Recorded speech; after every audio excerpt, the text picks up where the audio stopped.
clearly, I think Well, that kind of leads to my next question. What is the speaker's stance on God?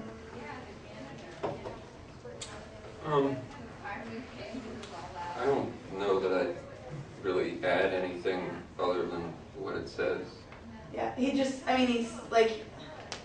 seems like too much of a, I don't know if you call it realist, but to believe in God.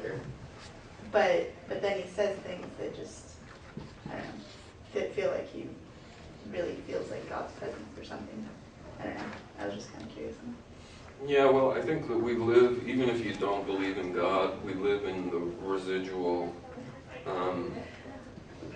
there's a great deal of, like, you don't believe in God, you still live with,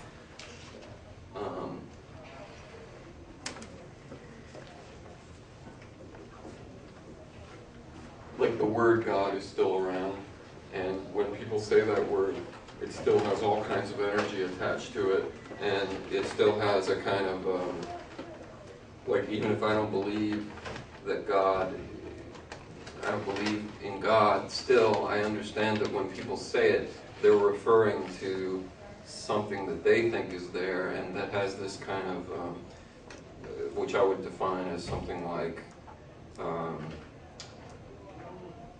most trustworthy and loving other that could possibly be imagined, right?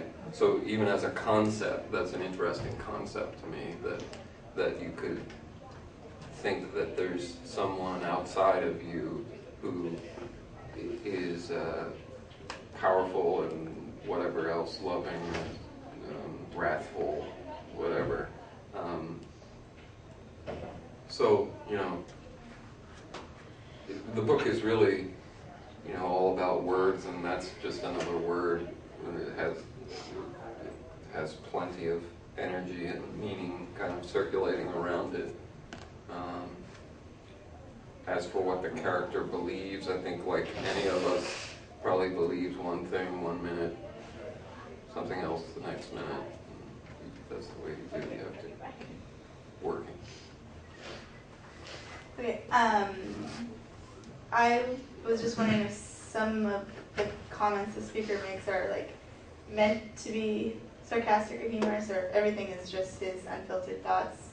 And mainly I asked that because of the January 26th letter, where he talks about, I don't know if he's addressing Wendy, but yeah, I was just wondering, like, I know you kind of... What is that letter?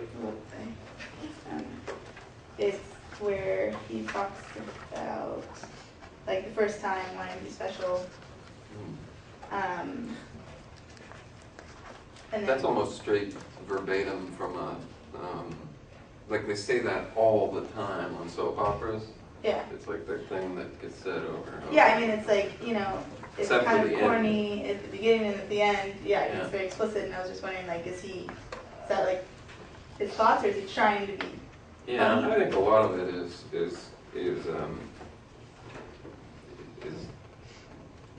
yeah, I mean, is clearly a comedian type impulse to, in fact, when I do have done readings from this book, I will typically go through and usually just do a kind of most loved letters, and just, we'll read the ones people want to hear, or that people laugh the most at.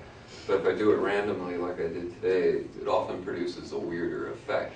So that it's not quite, it's like more of that effect like I got more when I read it, when I first published the book and started reading it in the Midwest.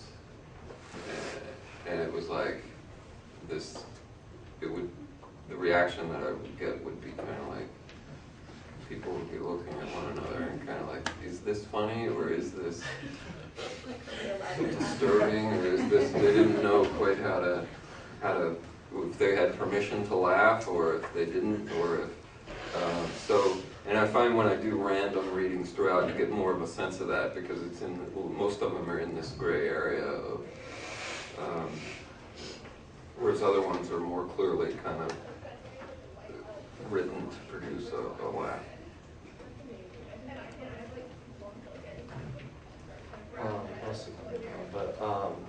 wanted to know, you said you approached the idea of implying kind of a narrative, and you said sometimes you didn't work with that, but you said you kept some things like the illness and the loneliness.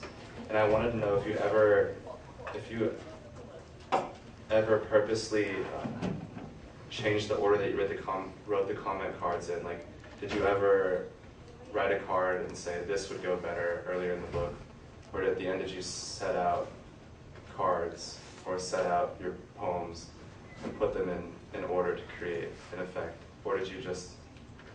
Yeah, I switched the order around a fair amount, usually just to produce more of just on a kind of instinctive feeling of like, because sometimes I would write 3 or 4 in a given day, and they would be kind of too similar to one another or close, so if I spread them out.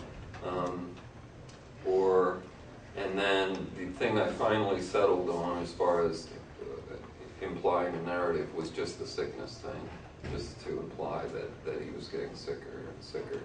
And so I took all the sickness ones, which had occurred more, naturally, in the way that we are sick, sort of consistently, as opposed to, by we I mean you and I.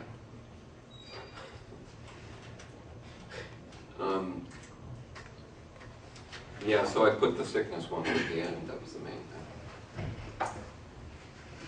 Yeah, most of my questions have been asked too, but I wanted to ask on October 10th, do you use like shink and shunk? Like what was the significance of those particular words, and like were you trying, because those are like